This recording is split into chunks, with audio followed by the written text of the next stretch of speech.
Oggi faremo il sanguinaccio. Gli ingredienti sono mezzo litro di latte, 350 g di zucchero, 125 g di cacao amaro in polvere, 75 g di farina 00, 50 g di cioccolato fondente, cannella e canditi a piacere. Grattugiamo il cioccolato fondente, lo possiamo fare anche col coltello un po' più doppio.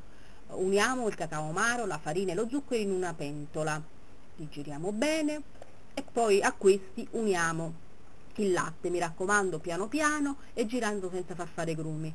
Quando si è ben sciolto il tutto, prendiamo la pentola e la mettiamo su un fuoco moderato e incominciamo a girare sempre. È una doppia crema al cioccolato praticamente. E una volta si faceva con il sangue di maiale, adesso non si fa più.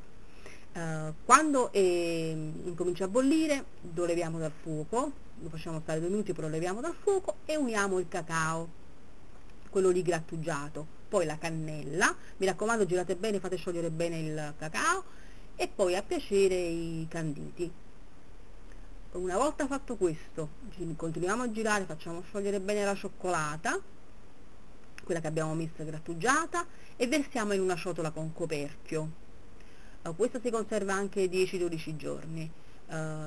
Copriamo e mettiamo in frigorifero.